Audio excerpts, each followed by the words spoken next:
Thank you, Kelly. And thank you everyone for joining me today for this child SSI sequential analysis training.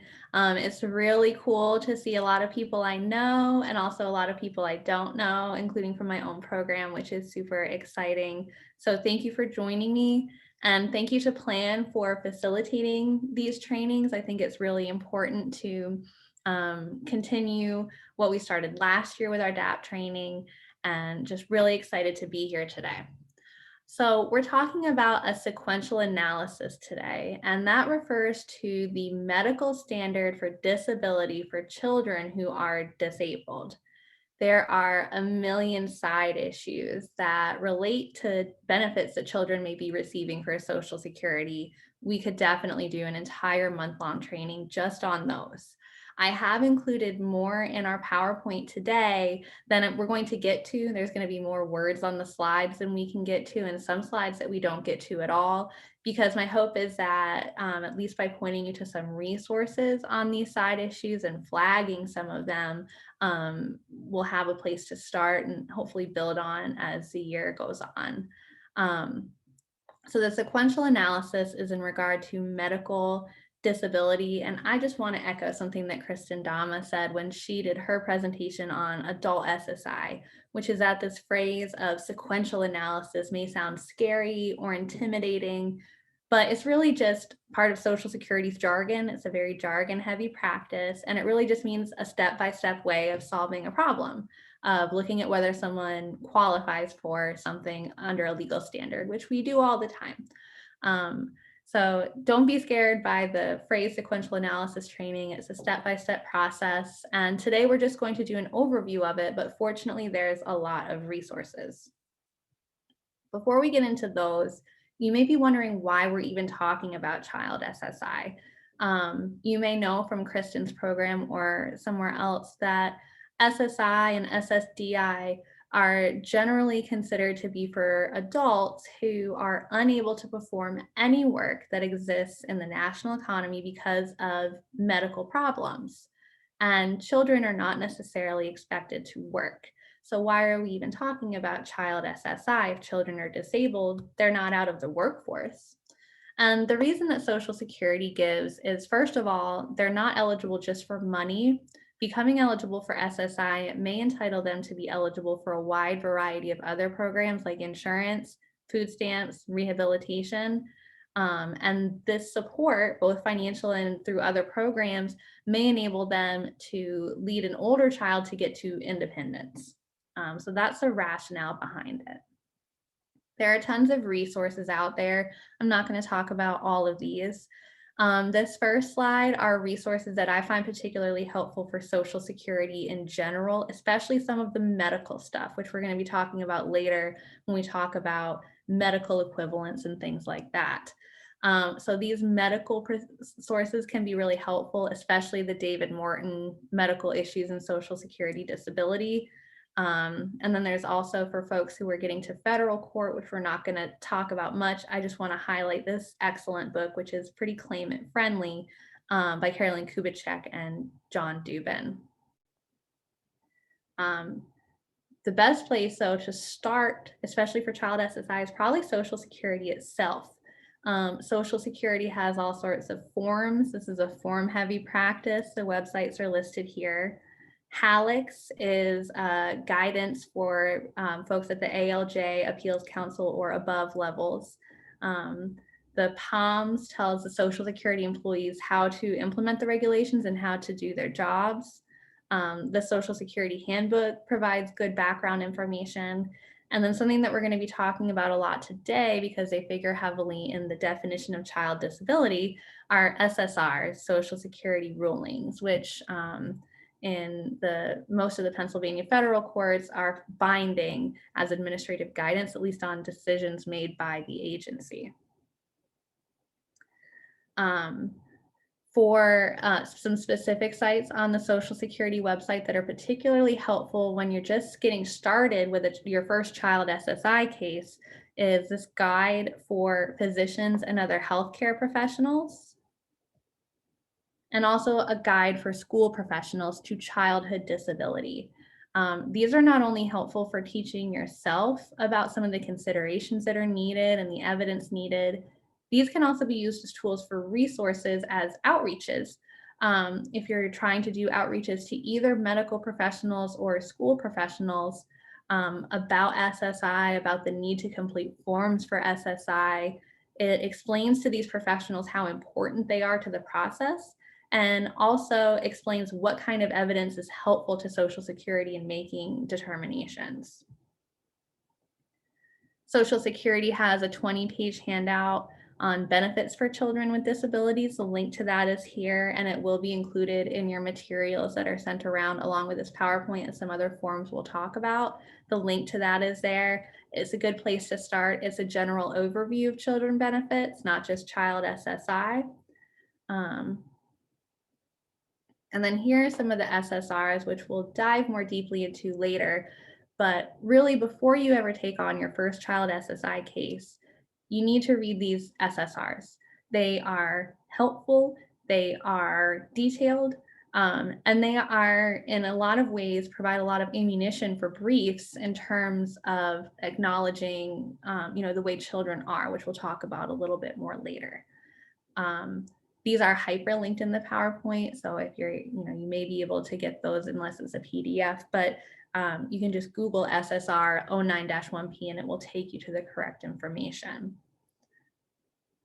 So these are some of the other SSRs that are specific for children.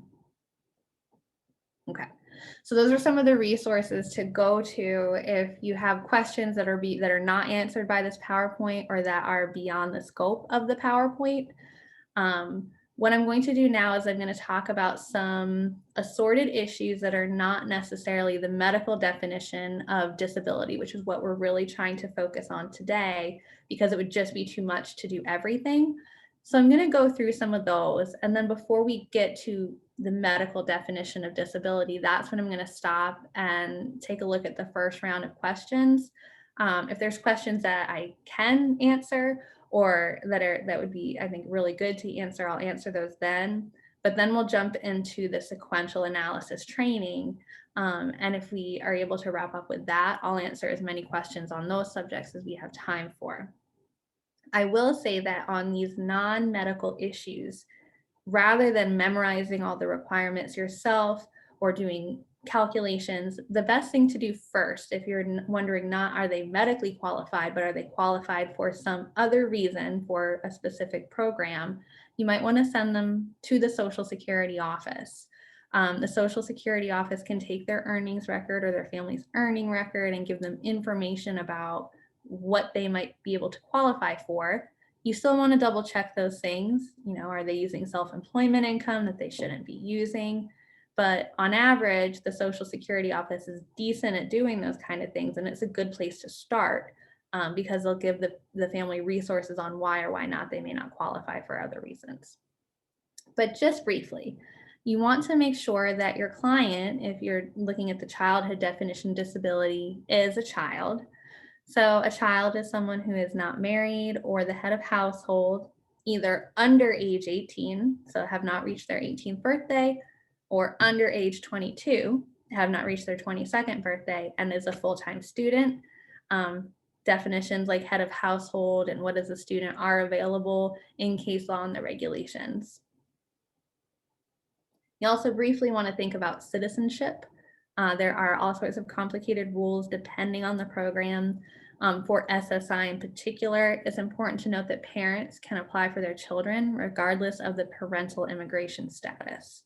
I just want to flag that if there's a citizenship or immigration issue, you need to look into it, but it doesn't necessarily mean that that person is ineligible, or maybe there's someone else in the household who is.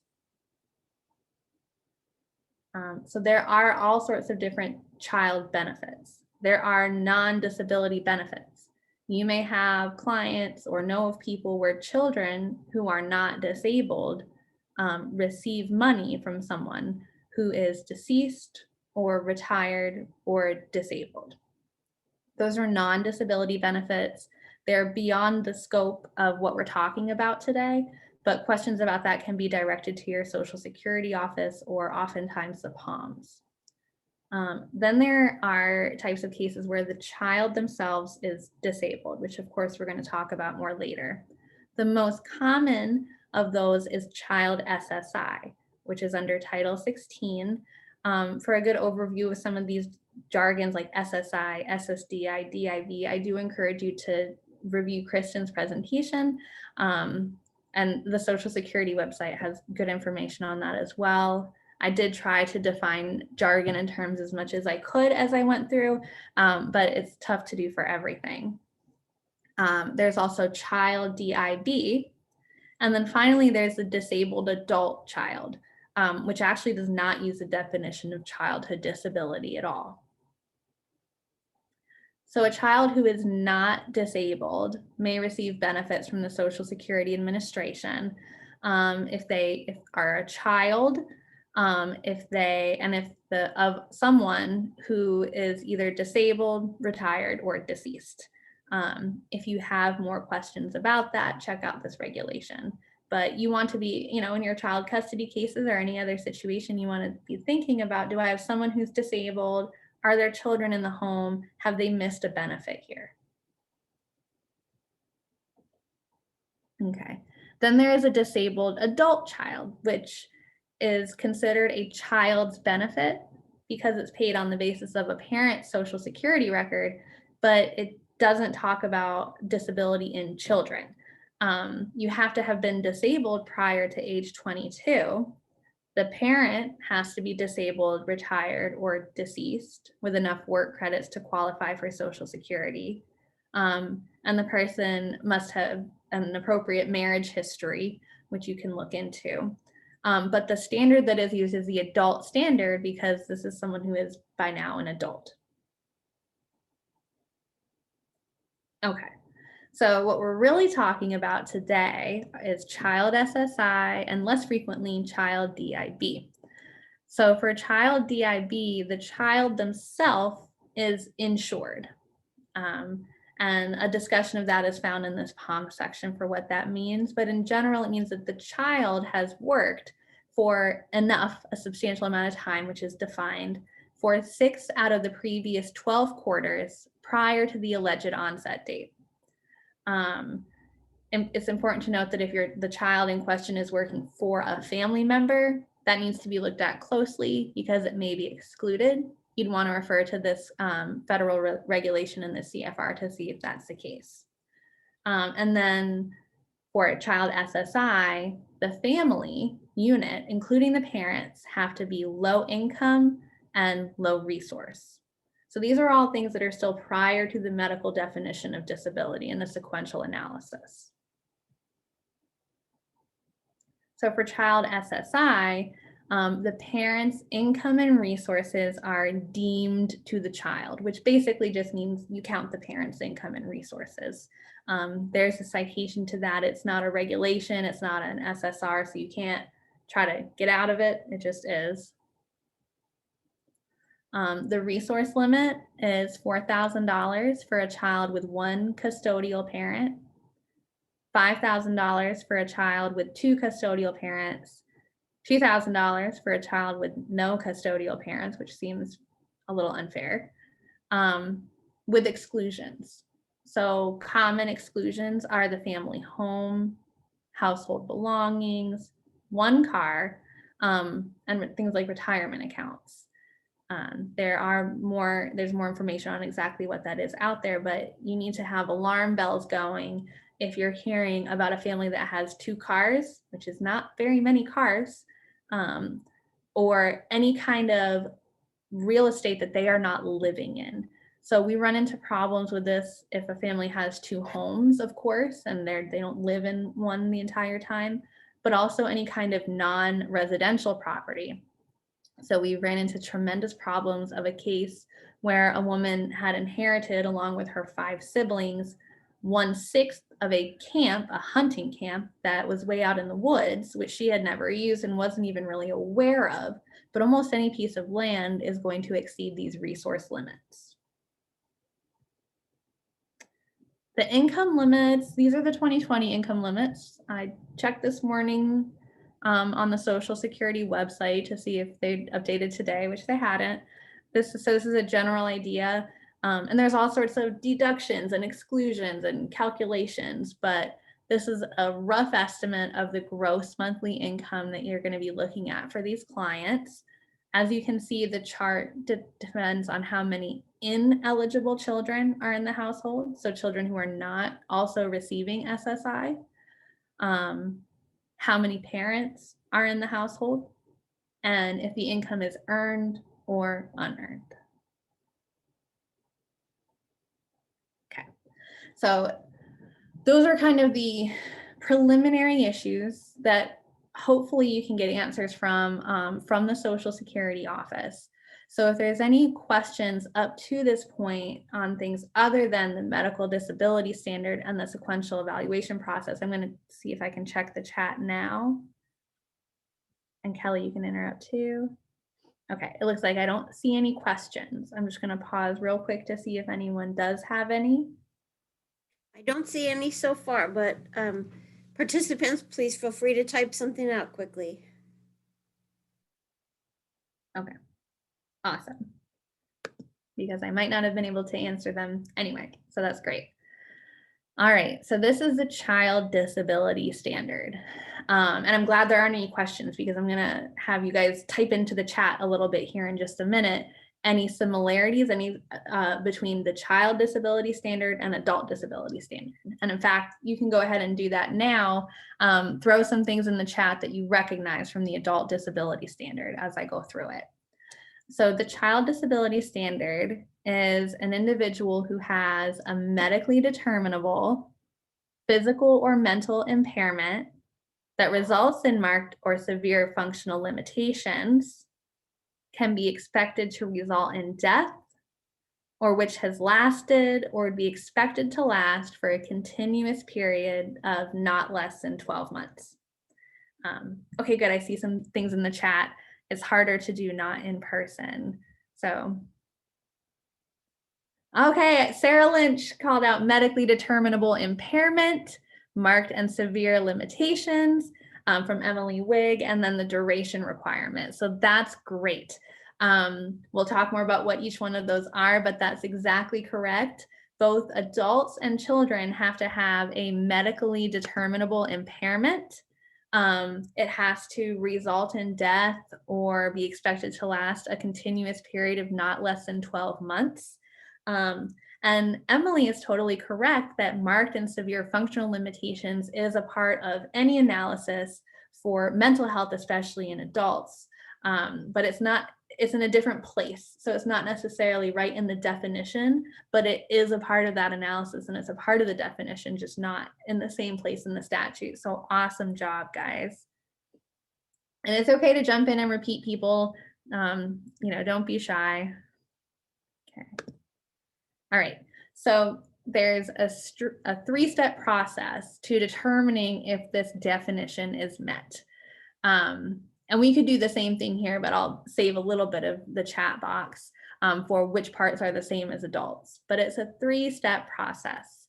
Is the child engaged in substantial gainful activity, or SGA? Does the child have a severe impairment? And is the listing met? Met, medically equaled, or functionally equaled? And we're going to talk about all of this a little bit later. But if I had asked in the chat, I think people would say, this looks a lot like the adult sequential evaluation. The adult process uses 5 steps. The first 3 in title are identical: SGA, severe medically determinable impairment, listing. In terms of the actual definition, step 1 is identical. Is the child engaged in work that involves doing significant and productive physical or mental duties that is done or is intended to be done for pay or profit? So the regulations for that are listed right there. The limits for that are $2,190 if the disability is blindness, and $1,310 for all the other impairments. And you may be wondering, wait a minute, we just talked about financial stuff. that was a whole other section. Now we're supposed to be in the medical stuff. Why are we talking about money again? SGA is not used to financially disqualify someone from Social Security or qualify them. It's used as an inference. So Social Security will infer from your ability to engage in substantial gainful activity that you are not medically disabled. Even if you are making $131 an hour and you're working only 10 hours a month, and your medical impairments would prevent you from working more than that, they will say that you are not medically disabled because you are engaging in substantial gainful activity. So the flip is true. That means that if you have like passive income from a retirement of $5,000 per month, that's not SGA. That's not going to lead you to be denied at step 1, but it may lead you to be denied for financial reasons outside of the sequential evaluation process. Okay. And a severe impairment. I'm going to again echo Kristen when she talked about how this is a term of art. You will have so many clients who call you and who tell you, I got a letter from Social Security. It says my disability is severe. I have a severe disability, but not severe enough to be disabled. And that's because they picked a really bad word. When they say severe, all they mean is more than minimal. So and the definition is identical on severity for adults as it is for children. It's a slight, if it's more than a slight abnormality or combination of abnormalities, which causes more than minimal functional limitations. The only difference is that in the adult definition, the word functional is replaced by work-related limitations. Now, these impairments must be diagnosed by an acceptable medical source. The definition of this changes. Social Security has been expanding the definition of what might be an acceptable medical source. So it's important when you're looking at a diagnosis and asking yourself if it's from an acceptable medical source to make sure Social Security hasn't recently expanded that definition to include this medical professional. The reason that they are broadening that definition is because of the nature of healthcare, especially in the United States, where you may see a licensed social worker who is still not an acceptable medical source for most situations, a lot more than you see a psychiatrist. But the psychiatrist diagnosis is going to carry the day. However, it's important to note that SSR 09/2P notes that a child who's having significant but unexplained problems may have an impairment that has not yet been diagnosed, or diagnosed impairments that there isn't enough evidence for, which may mean from the wrong type of medical source. And adjudicators are supposed to pursue indications if there's significant but unexplained problems, if that fact is material to the determination. So we'll be talking throughout the presentation about how these SSRs, especially some of these child SSRs, can be kind of claimant friendly. And they're really useful in briefs. So before you accept a denial at step 2, on the grounds that an impairment was not diagnosed by an acceptable medical source, so there's no medically determinable impairment, make sure that there's not significant or unexplained problems that may have an undiagnosed condition that is causing them. If there is a medically determinable impairment that causes more than minimal limitations, functional limitations, you'll move on to step 3, the listings. The listings are divided into 2 parts, A and B. You start with part B for children. Those are criteria that apply only to children. If none of the criteria in part B apply, the ALJ may use the criteria in part A. but I haven't seen that happen. This is different than the Part B mental health criteria for some of the listings in the adult categories. So this is just talking about the structure of the regulation. Although it's described as one step, it really could be steps 3, 4, and 5. First, you look at, does the child meet a listing? Next, you look at whether the child's impairments are medically equivalent to a listing. And finally, you look at whether the child's impairment is functionally equivalent to a listing. So the listings have specific, usually objective-ish medical criteria that must be met to satisfy it.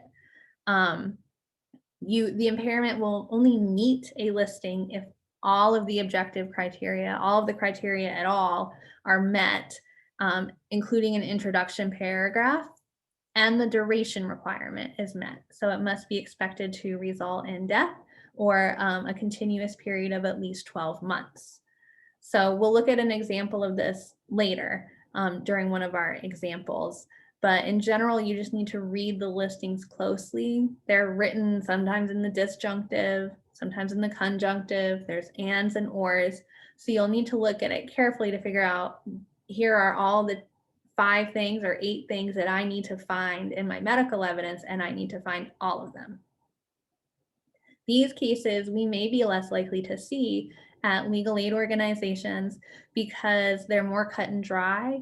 They may be the kind of case that a private attorney is more available to help on, but it's still the first step of the analysis, and it's the strongest argument you're going to be able to make if you can find objective criteria that literally meet a listing. So that's step 3A. The next step or substep 3B is medical equivalence. So a little bit of a circular definition, but an impairment is medically equivalent when it is equal in severity and duration to the criteria of any listed impairments. There are 3 ways to show medical equivalence. And I invite you to refer back to this chart. You want to argue in the alternative, even if you think you have a slam dunk case that your client meets a listing, you want to argue that even if they don't meet it, they're medically equivalent to it for some reason, if that's a non-frivolous argument. And then on our next step, you'll want to argue even if they're not medically equivalent, they're functionally equivalent. So first you look at the impairment. If the child has an impairment that is described in the listings, so there's a listing for that impairment or diagnosis, but they either don't have one of those criteria at all, and there's 5 criteria and they only have 4, or they have all 5 of the criteria, but not enough in at least one area to fully meet it, like a lab test is just below the threshold. You would need to find findings, which are medical findings, that are of equal medical significance to the criteria that are missing or less severe. This is really a medical question. So this is where you'd want to look at the medical resources that were highlighted at the beginning of the PowerPoint to see if you can kind of come to an understanding of what is this impairment, what is it all about. Maybe you have someone who had a certain type of lung test that showed some severe limitation, but for some reason that lung test is not listed as one of the criteria. However, a different type of lung test is one of the criteria. You'd want to explain why that other lung test is not available and explain that the first lung test is medically equivalent to the second lung test. And so they should be considered medically equivalent to meeting the listing. If the impairment or diagnosis there is not a specific listing for the diagnosis, you need to find a listing that is closely analogous. And then you need to do the same thing and explain why findings in that closely analogous listing, you either meet that listing without the diagnosis, or they are of equal medical significance. And I'm going to stop at the end of this slide to see if there are some questions. Finally, if the child has a combination of impairments, none of which meet their own listing, medical equivalence will occur if you can find findings related to that combination of impairments that are of at least equal medical significance to those of a listed impairment. There's some case law on what is equal medical significance, but it's a really highly specific case-by-case, fact-intensive question. And it just really requires you to make basically a medical argument that medical findings, that's what they mean when they say findings, are equivalent to the findings described in the listing. So I'm going to stop and see if there's comments or questions. I may be getting something wrong, so please feel free to jump in if I am. Okay. Paige, I see one from Michael Buckwalk. So on medically determinable, an MSW who is a licensed school psychologist is okay, but a PhD psychologist is not okay? So the PhD psychologist should be okay. But Sarah pointed us to the POMs. I'm not sure if I'll be able to click to them. Let's see. So this is where you would find the answer to that question. So licensed or certified psychologists should be okay as well. But a licensed social worker would not be. So, I mean, I think, you know, essentially the answer to Michael is yes. And I think you guys may be able to see that chat. So I'm sorry if that's awkward. So check this POMS for who are an acceptable medical source, but also remember, and so the rules on who is an acceptable medical source are very frustrating to us as advocates. I think there's one more in the chat. Yeah, okay. Just want to make sure I hadn't gotten that wrong.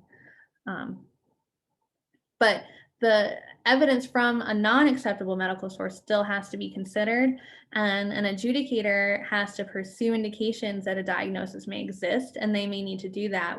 So if an MSW has observed a condition and made a diagnosis, and there's sudden but otherwise unexplained problems, the adjudicator may be expected to send that claimant to a consultative examination, which would be an examination by someone who is an acceptable medical source who would potentially be able to make that diagnosis. Though there are all sorts of problems with consultative exams, as I'm sure you guys can imagine. Okay, so that is medical equivalence and functional equivalence. And thank you for asking questions. It's harder to be interactive in these Zoom presentations and in person, and I can't wait to see everyone again. But as best as possible, let's make it interactive and we'll try to answer these questions. Okay, so functional equivalence is where, as an advocate, you're probably going to spend the majority of your time. You will be functionally equivalent to a listing if a medically determinable impairment results in marked limitations in 2 domains of functioning, or extreme limitations in 1 domain of functioning. So we'll talk more about what each of those mean, but 2 marked, 1 extreme. The domains of functioning, there are 6 of them. They're broad areas of functioning that are designed to capture what a child can or cannot do. And the really nice part about these domains of functioning is that we've got SSRs, Social Security rulings, on each of them. So the 6 domains are acquiring and using information, which is the first domain and is described in SSR 09-3P. That's essentially learning, cognitive ability, IQ, that kind of thing. The second is attending and completing tasks. That's SSR 09-4P. So this is attention, concentration, and task completion. There's interacting and relating with others, SSR 09-5P. The interacting part refers to actual interactions between 2 people. in different scenes or more people. Relating with others talks about relationships. It's relational. Is this person able to form short-term relationships, long-term relationships, a wide variety, only a few? So there's the interactions, and then there's also relations. The next one is moving about and manipulating objects, SSR 09-6P. So that would be something like being able to use a button. There's caring for yourself, which is self-care. We're going to talk in some examples about all the different things these could mean. That's SSR 09-7P, and health and physical well-being, 09-8P. And I would just again encourage everybody, before you do your first case or as you're looking at a case, to review these SSRs. Even if you think your client only has mental limitations, you may not think that that includes something in caring for yourself, but if you read through these SSRs, you can see all the different ways an impairment might be implicated or a limitation might be implicated in a domain of functioning. And that's where the real creative and important legal work comes in, is thinking about how these domains of functioning are affected and how you can make an argument in as many as possible that your client has a marked or extreme limitation in that domain of functioning.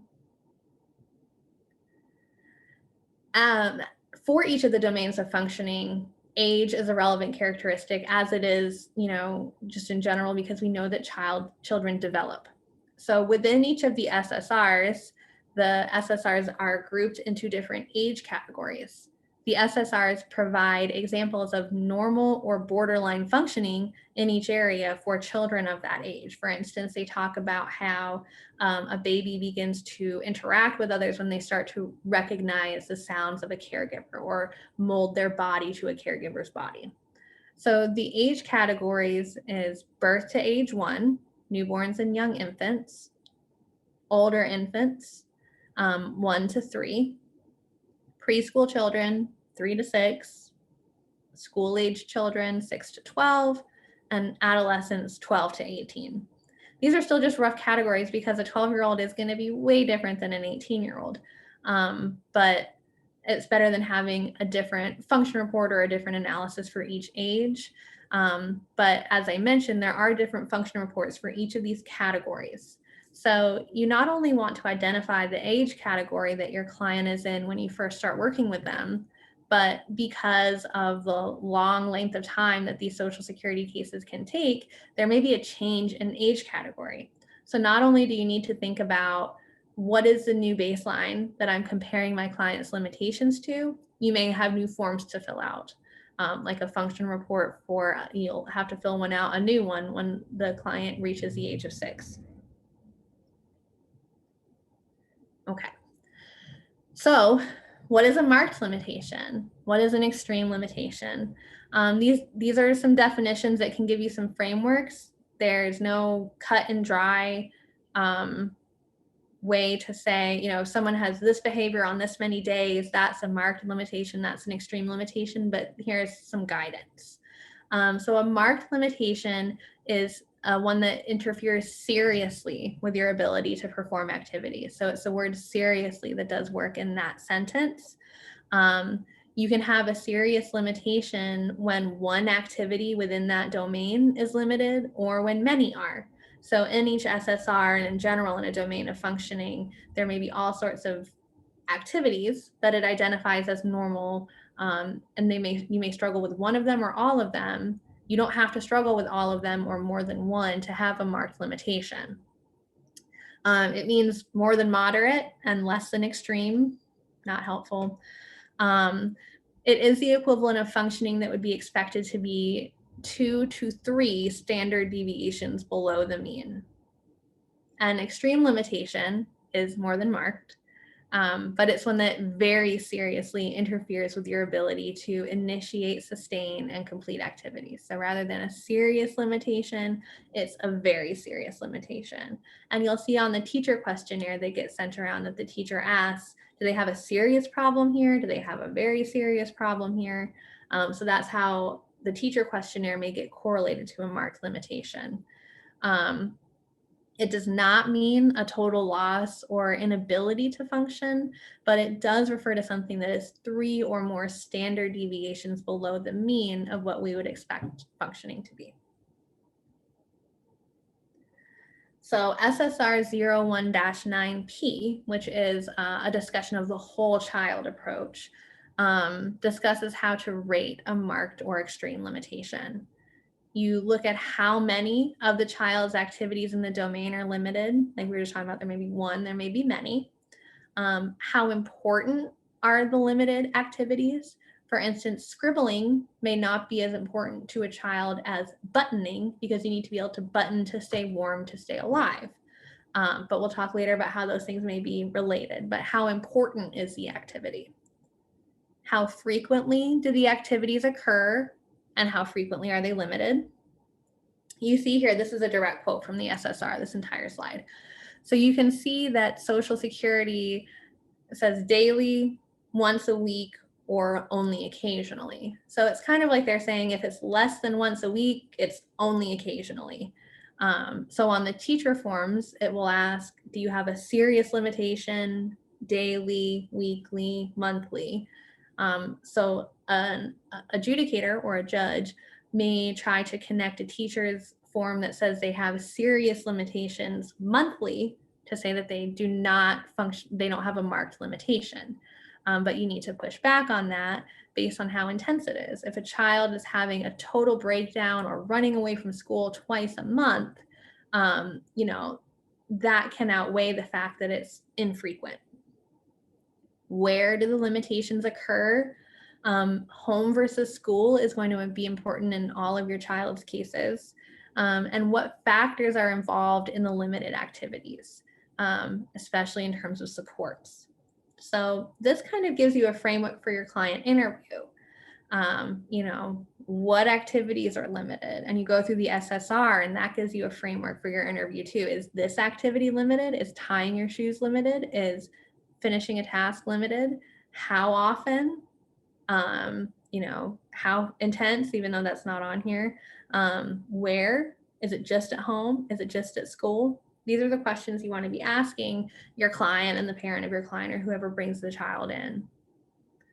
I won't talk too much about case development for children because I'm really trying to focus on this legal standard of medical disability for children. We could do a whole training on the differences between how to work a case up for children versus adults and how to handle a hearing with a child. I'll try to touch on them briefly, but there are resources out there. Just keep in mind that there's differences that you want to think about before you get started. You don't want to do a child SSI case without pairing with an advocate who has done one before. Okay, so adjudicators must be on alert to the possibility that seemingly minor problems may combine to something that requires further evaluation. And I didn't copy it here, but this SSR 09-1P is talking about scribbling versus buttoning. If the child has a big problem with scribbling and that's documented, it doesn't make that much sense that they'd be perfect at buttoning. So if there is an important activity that's tied to a less important activity, and it would be unlikely that they're good at the important one and not the unimportant one, that's to be taken into consideration. Paige, if I could just interrupt here, this is Kelly. I'm going to launch the first of the 2 CLE poll question boxes. It should pop up on your screen. Attorneys, please respond. You'll have 2 minutes to do so. Thank you. And Thanks, Kelly, Paige. actually at this time, this might be a good time to look at the chat too. I think I said I'd stop after medical equivalence and didn't. I don't see anything new. So that's Awesome. how wonderfully you are sharing Well, information with everyone. There's no or I'm question. talking too fast or too confused that everyone's just scratching their head, but good. I am going to try to get some more call outs and interactions when we're going through some examples, which hopefully we'll have time for. There are slides at the end of this presentation that we may not get to that talk about some post-entitlement issues that are specific to children. So just take a look through the materials if we don't get there. So SSR 09/1P talks about the whole child approach where Social Security looks at the whole child, which is great. But it has quite a few examples about how to start thinking about impairments, combination of impairments, and domains. So this is where we're going to get into the weeds a little bit. I think it's a really good SSR. So I've in large part copied a lot of it here, and I've gone through some of the examples. So I'm going to be doing a little bit of skimming, and I'm not going to read every word on the page, but it'll help us start thinking about examples. And then we'll try to do some of our own examples at the end. Okay, so SSR 09-1P talks about how tying your shoes, which may seem like a very, one and done kind of thing. Maybe you have problems with your hands tying your shoes. It actually requires abilities in at least 4 different domains. Learning and remembering the sequence, so that's acquiring and using information. Focusing on the task, so that's attending and completing tasks, using the fingers and hands to do the task, and taking responsibility for dressing and appearance, which is caring for yourself. And, so boom, that's 4 different domains, and you need at least 2 with marked limitations or 1 with an extreme. There may be a child that has 1 impairment or 1 diagnosis that is rated on more than 1 domain. So let's take this example of a boy in elementary school with ADHD. And this is a very common diagnosis. Clients will often walk in with this diagnosis of ADHD, and you need to look really specifically at what do they have problems with. So he has problems with reading class assignments. He misreads words by impulsively guessing what they're based on, and he's not keeping up with the rest of his class. His ability to learn and think is at least partly dependent on how well he can read. And so these difficulties in reading class assignments indicate a limitation in the domain of acquiring and using information. So the first step is, what domain is implicated? Can I find a domain that's implicated? And then you'll talk about severity.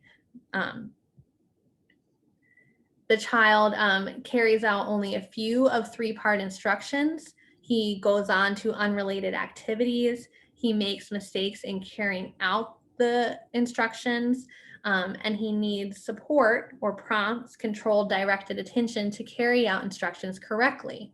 So that would be a sign that his ADHD affects attending and completing tasks. Playing with others. A child with ADHD, this child in particular, but they may approach a group of children, interrupt who is talking, and begin to tell his own story, which leads to conflicts with others. This means that he has a limitation in interacting and relating with others, which is caused by his ADHD. And being unable to avoid danger, impulsively dashing out into the street without looking for cars and considering his safety.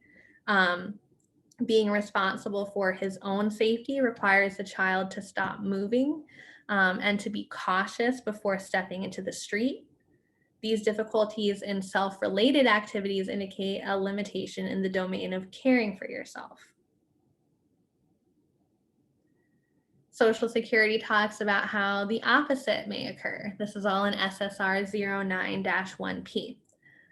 There may be a child that has several diagnoses that's rated only in 1 domain. A girl in middle school has a mild hearing disorder. It affects both her hearing and speech.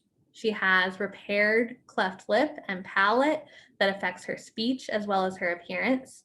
So she has difficulty hearing other children, especially on the playground during games, and they have difficulty understanding what she says. The other children don't approach her. The children make fun of her. And so she has difficulty forming friendships and tends to stay to herself. So she has a hearing disorder and cleft lip, but she doesn't have any difficulty learning. She completes all her schoolwork. She's well behaved and cares for herself. She has no motor difficulties. So in this example, the only domain, according to Social Security, is that would be implicated is in interacting and relating with others. I'd be willing to bet that if you did some more development in the record with a child like this, you might be able to come up with some other domains. But the point that Social Security is making is that one diagnosis may be considered in many domains, and multiple diagnoses may be considered only in one. So you don't separate out the impairments in doing the domain analysis. As expected, and hopefully most of our clients will have a combination of impairments rated in more than one domain. So in this example from SSR 09-1P, the adolescent has a diagnosis of borderline intellectual functioning, a slow learner through school, and depression. She received special ed services and is now in the 11th grade. She attended special classes in the past, but she's now been mainstreamed for some. She performed satisfactorily in most of her classes in the past, but lately she's become inattentive, has failed 3 subjects, and has refused to go to school. The child cries a lot, sleeps a lot, eats poorly, complains of headaches, irritable, uncooperative, and angry, and the parent's been unable to help. So this suggests an implication of probably 4 domains and maybe more. And again, this is just to get you thinking of how many domains can I at least think of a way to implicate before I move on to rating the severity. So the special education, that's going to suggest a problem in acquiring and using information. Inattention and failure, failing classes, that may suggest problems with attending and completing tasks.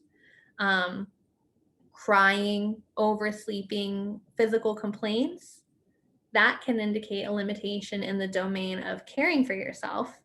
And then refusing to talk to her mom about it, and kind of anger which exceeds what would be expected of adolescents of the same age who do not have impairments, would suggest a limitation in interacting and relating with others. So I would encourage you to just think through those kind of examples, reread SSR 09-1P, and there's one more example that if we get to at the end, we'll try to do ourselves. But it just helps you start thinking about how different domains of functioning may be implicated, and you've got to try to do the math to get at least 2 marked or 1 extreme limitation in a domain of functioning. Okay. Evidence. The evidence that you need to prove a problem in this domain and to prove its rate, its severity, includes medical evidence, medication history, hospitalizations, therapy progress notes. This is going to be the bulk of your evidence in an adult case. But in a child case, you're also going to have an awful lot of school evidence, including IEPs, 504 plans, disciplinary records, test scores, and then there's the functional questionnaires, an example of which will be sent around in your materials. Relevant factors to be considered in evaluating a case are the extra help or adaptations that a child may get, if they are in structured or supportive settings, early intervention in school programs, the impact of chronic illness and limitations, and effects of medication and other treatment. There's another great SSR 09/2P, which talks about evidence. It talks about the different sources of evidence, medical evidence, non-medical evidence, and then IEPs. And something that I think is great about SSR 09-2P, which I'm going to try to highlight if I can, is that it talks in a lot of detail. So this is what an SSR looks like. It talks in great detail about the sources of evidence, but especially how to read IEPs and what is in an IEP. What is an IEP? So it talks about how the first part of an IEP is the present level of development, and here is how something like that is useful. The second part of an IEP is goals and objectives, and here's what that means, and here's how you can read into it. So before you read your first IEP, you may want to take a look through this SSR for information not only about what it is, but also, how does Social Security consider it? So for instance, they talk about we need to consider the purpose of the goals considered in the IEP.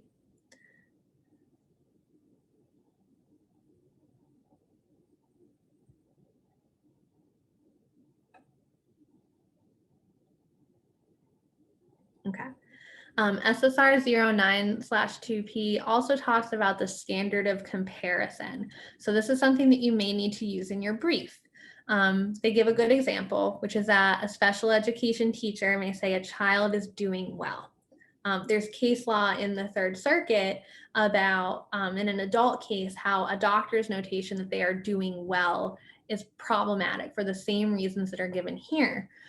Which is that without knowing what they're comparing well to, it could be compared to the teacher's expectations for the child, like this is a good week for them. It could be a comparison to other children in the special education class, or it could be a comparison to children the same age who do not have impairments, which obviously would not be very good for your case. So the adjudicator needs to consider not only the comment that they're doing well, but what is the standard of comparison? What are they doing well in relation to? Because throughout, we're going to be looking at what a child of the same age without impairments would be doing. An adjudicator also needs to take the evidence and resolve inconsistencies. And I just think this is really important. I've used it in a lot of briefs, so I wanted to highlight it here. And this is a part of the SSR that says an apparent inconsistency may not be a true inconsistency. For example, a child with ADHD may show hyperactivity at home and in the classroom, but not during a CE. While this may appear to be an inconsistency, it is a well-known clinical phenomenon that children with some impairments, like ADHD, will be calmer, less inattentive, and less out of control in a novel or one-on-one setting, such as a CE. I've used this a lot. It is especially helpful in cases with ADHD because Social Security themselves says that it's a well-known clinical phenomena, but it applies. You don't need to be limited to that. There may be other diagnoses that cause the same thing, where a child who is newly interested or in a novel situation or it's a one-on-one setting is going to behave better. So good behavior during a CE should not necessarily be grounds for a denial when the longitudinal record shows something different. Okay. This is a teacher questionnaire. We're going to I sent it around, or it will be sent around as one of your forms. It's kind of takes the place of a medical source statement in medical cases, although you should still try to get a medical source statement. Social Security just doesn't have great forms for children, for doctors to fill out for a medical source statement. But I just wanted to point out here what I mean about how it relates to the sequential evaluation process and how you need a listing, which is that you see it describes 4 and 5 as serious problems and then very serious problems. So if you see a teacher report with all 3s and 2s, you're going to have a little bit of a hard time, and you're going to have to explain how all of these 3s and 2s, which may be only an obvious problem instead of a serious problem, add up to a serious problem, which is exactly the argument that you would make. But this is another reason why you may need to speak with the teacher or other person who is completing this form to kind of explain, what does obvious mean? What does serious mean? So that if what they're seeing is really a serious problem, as Social Security would define it, they're putting that down. Because the best thing you can see on these forms are 4s and 5s, which indicate a serious problem or a very serious problem. But again, the question is, in this entire domain, these teacher questionnaires are organized by domain. Is there a serious problem or a very serious problem in this domain as a whole? So don't reject cases that only have 3s. If there's an obvious problem in all of these, that probably adds up to a serious problem in general in acquiring and using information. Okay. So we are going to talk a little bit about some post-award issues because I think we'll have time to do that before we start getting to some of our examples. So I'll go through those, and then before we do the examples, I'll see if there's any other questions. And then when we start the examples, we'll do some call outs. So let's say the child is awarded SSI. You need to have a dedicated child savings account. I am going to talk a little bit about those. You also need to warn clients and parents about age 18 redeterminations. An age 18 redetermination occurs when a child turns 18 and they are reevaluated under the adult rules. I am not going to speak on that because we have other segments that will address age 18 redeterminations, but it's something that you need to warn your clients about if your child client has been awarded SSI or SSDI. Okay. So the dedicated child savings accounts. You need these whenever the past due, monthly due benefits are 6 times or more the monthly benefit amount.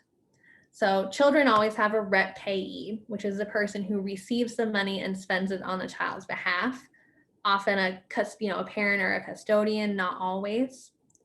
The rep payee needs to establish a separate account. It can be checking, it can be savings, it can be a money market account. It needs to be in a bank or a similar institution where Social Security can do a direct deposit. No other funds can be commingled into the account, hence the term dedicated.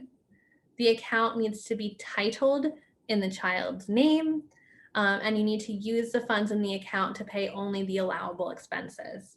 I'm only going to talk fairly briefly about all of these, but it's something to remember that you need to look into if your child has been awarded benefits.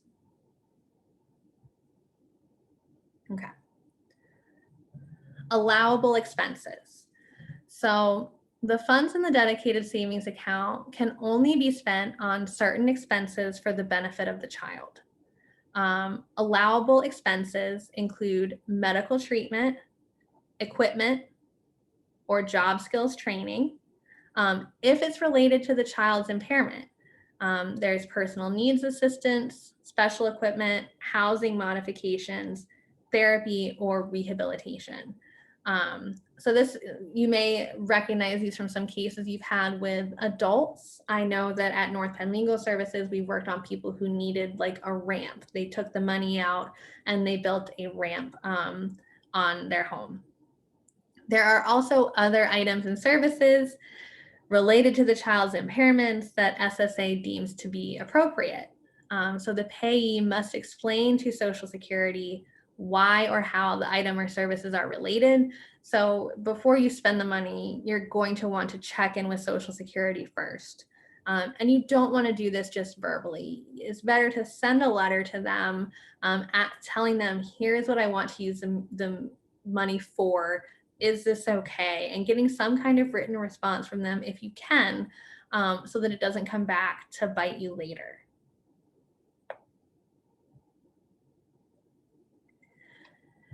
Here are some examples of the pre-approved other items and services. Attorney's fees.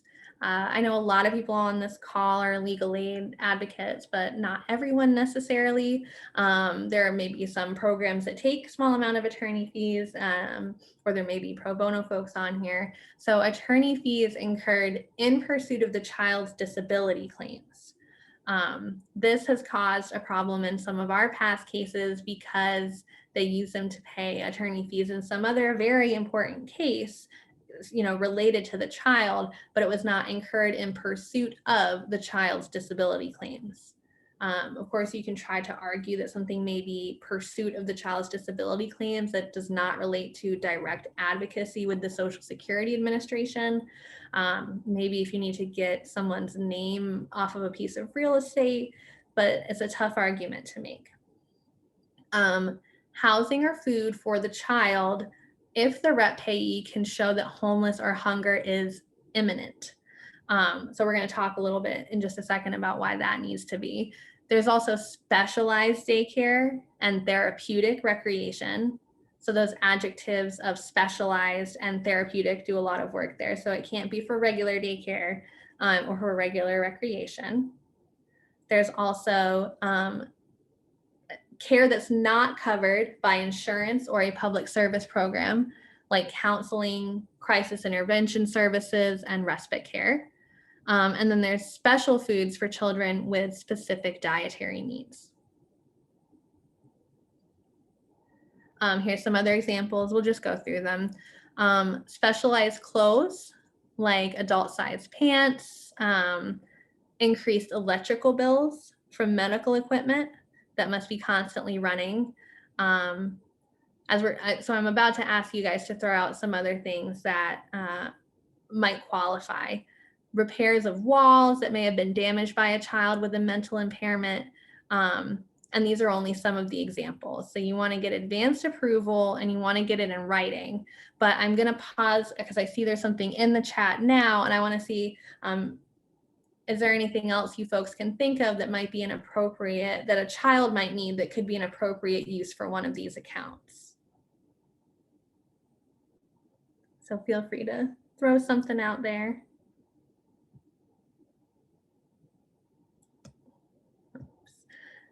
I guess I'll have Kelly check the direct, the chat messages. So it looks like we're good on chats. Anyone have any other thoughts? Therapeutic recreation can include equestrians. We've had clients who take equestrian recreation at therapeutic riding centers. Often therapeutic riding centers are free, but they may charge, or you can use your funds to pay for an equestrian or horseback riding if you get approval ahead of Social Security. Okay, I see some chats. Kelly, do we have some other suggestions in our chat bar? Yes, guide or service animal with a question mark. Yep. Modified cars for transport. Absolutely, exactly. So you need to be creative, but you need to let your clients know, our involvement may end at the medical definition of disability, but these are things you need to be warning your clients about. And most importantly, just check with Social Security first and get that approval in writing. Okay. So this is, and if anything, if there's one thing that you tell your client about the dedicated child savings account, is that they're not permitted to be used for basic needs of the child, like food, clothing, shelter, personal items. These can be paid for through the regular monthly payment. So the idea is that the child is getting monthly payments, and those payments should only be used for the basic needs of the child. And so they shouldn't be using their back award, because the child savings accounts are based in a back award. For 6 months or more of a back award, you should not use that for the basic needs of the child. The rep payee has to provide yearly reports on the use of the funds. So tell your clients before they walk out your door that if they are awarded benefits, they need to keep their bank records or statements. Anyone who's had a client where you try to do a mortgage modification may know it's very difficult to get bank records and statements from clients sometimes, to keep their receipts and to maintain an expense report for the last 2 years. The burden is on the client to prove that the funds were used correctly. And Social Security will look at these reports yearly, but they may come back and after more than 1 year to see if these records are supported by the bank records and statements and the receipts and things like that. So this is why it's important to talk about now, so that if you help your client on the issue of medical disability, they don't end up in trouble later with an overpayment, or worse, something that renders them completely ineligible for benefits for 12 months or more, which would require a new application. Things to flag for your clients. when the rep payee changes, there has to be a final accounting. The balance needs to be returned to Social Security. The new payee must make a new account to transfer the funds. So the same requirements apply after the child turns 18, or if the child becomes their own payee. So the final accounting, the balance returned to SSA, and the new account all apply when the child turns 18 and the child becomes their own payee. Okay. All right. So we're going to start doing some examples. And we're going to go through it. It looks like we'll have time to go through them and maybe have some questions. Awesome. Okay. So the first example, let's say these are your intake notes. Normally you're going to want to call the client before you necessarily start doing too much research, but let's say this is the only information you have in a case file. Sergio's mom has told your intake worker that he has chronic kidney disease. He receives dialysis and has had serum creatinine levels above 3 milligrams twice last year, once in February and once in July. What is the first thing we need to ask?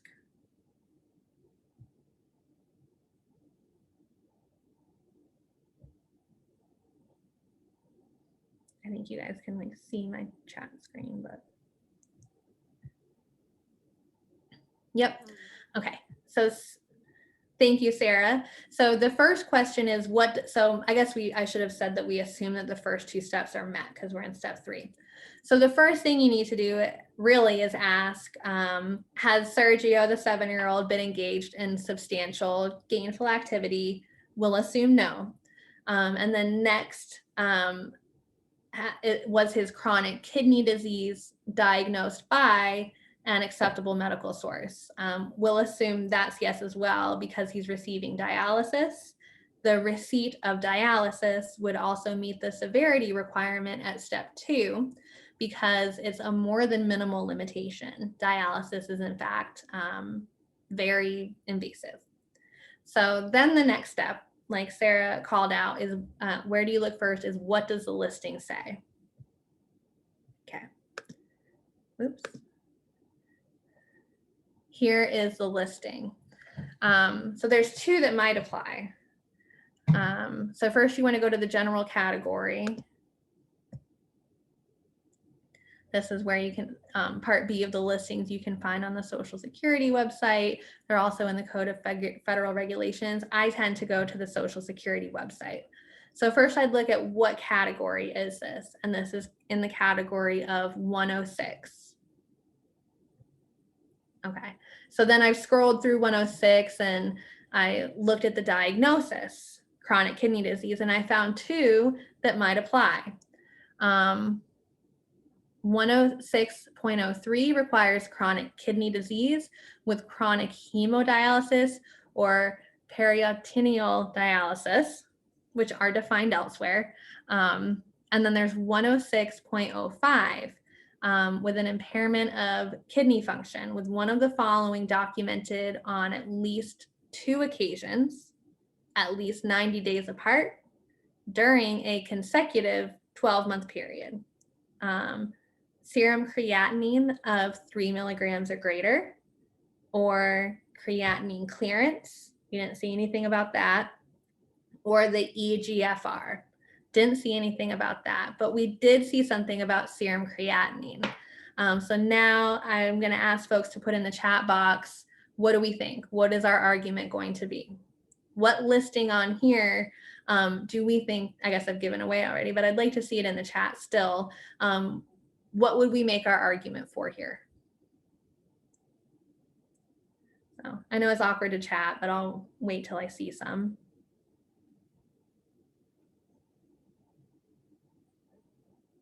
And I've been seeing Sarah do all sorts of chats. So can anyone identify the listing that we would be looking for? Okay, I see a whole bunch of them. Yes, 106.05A is going to be the one that we look at right away because we've met that. We might meet 106.03 as well. We just are going to need to take a look at what the definition of chronic hemodialysis means. What is chronic? And we need to gather more information. Also, as we already discussed, we don't want to stop there. We don't want to say, okay, our work is done. It really should be pretty clear, but there's more that we want to do. See a chat? Yeah, awesome. Thank you, David. So we're going to want to go on, and we're still going to want to do what? We're still going to want to argue medical equivalence if we need to, or we can. So we're going to want to check, well, we're going to want to check the medical records to see if B and C are also met. If not, we're going to want to find any equivalent medical findings to the lab tests that are described in A, B, or C. And we're going to want to try to make an argument that something is medically equivalent to these listings, because remember, you need to identify what the listing is before you're doing medical equivalence. And then we want to do some domains and argue in the alternative domains. So chronic kidney disease could affect your ability to care for yourself, because while you're on dialysis, you're physically not able to kind of take care of yourself. While you're actually going through it, it may affect your ability to move about, your health and physical well-being. You'd want to make that argument too. But if you're screening someone on the initial level for an intake and you see this, you think, great, you want to bring them in for further development. You don't want to send them back out the door. Okay. Example 2 is clearance. Clearance, these are your intake notes, very vague, so we're going to brainstorm a little bit. Clarence is an 8-year-old boy with anxiety that prevents him from going to school, getting along with friends, and sleeping through the night. So we want to think about our 6 domains, and we want to at least start thinking about, before we even call him, what domains do we want to look at? What SSR do we want to look at in the 6 to 12 range? To see if something might be implicated. So let's see if folks can throw something, some of the 6 domains in the chat that you think might be implicated by someone who has anxiety that prevents him from going to school, getting along with friends, and sleeping through the night. So the 6 domains are acquiring and using information, attending and completing tasks, interacting and relating with others, moving about and manipulating objects, caring for yourself, and health and physical well-being. So I know we're getting towards the end and it's been a little bit of a long training, but let's see some chats about who thinks what might be in one of those domains.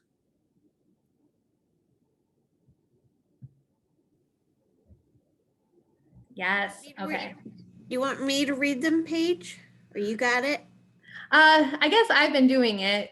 I can get them. Thank you, Kelly. Sorry, it's my first time.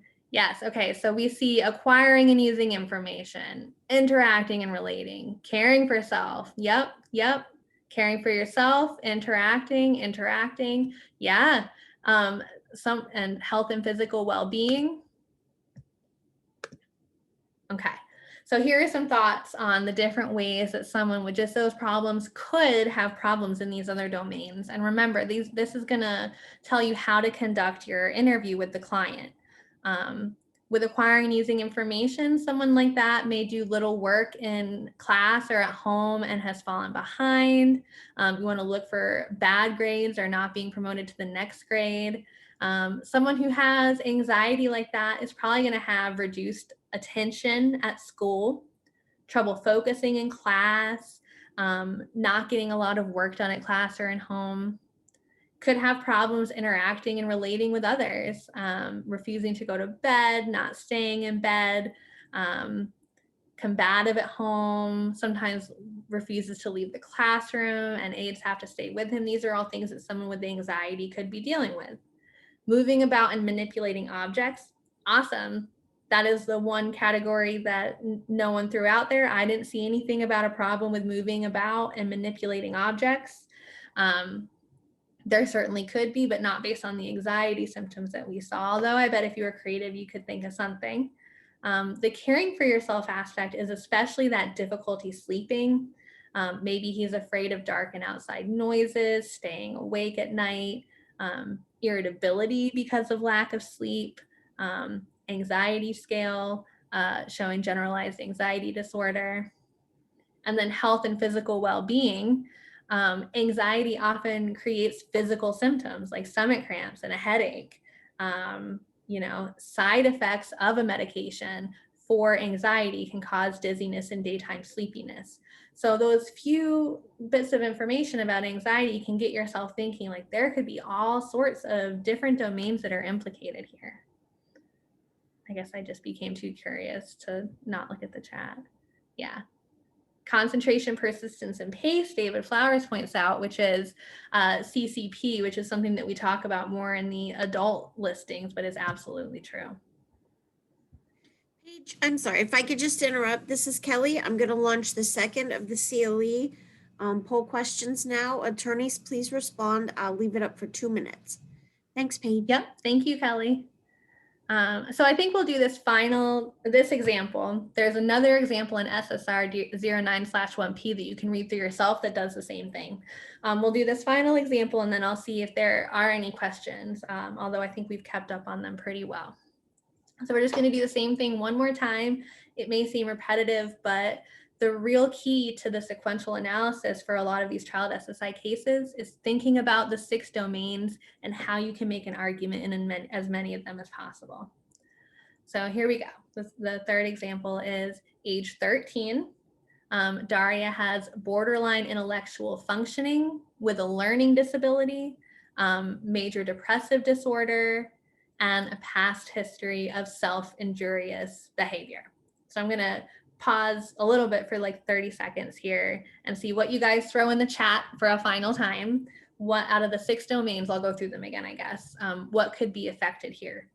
So the 6 domains are acquiring and using information, attending and completing tasks, interacting and relating with others, moving about and manipulating objects, caring for yourself, and health and physical well-being.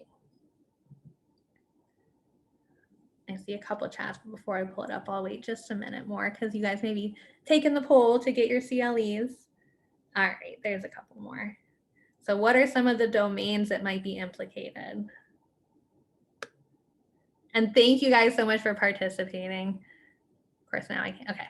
Caring for self, acquiring and using information. I guess I don't know which one was for which. Attending and completing, interacting, health and physical well-being. Yep. Thank you guys for participating. I'm seeing pretty much all of them represented here, which is an absolutely wonderful way to think about it.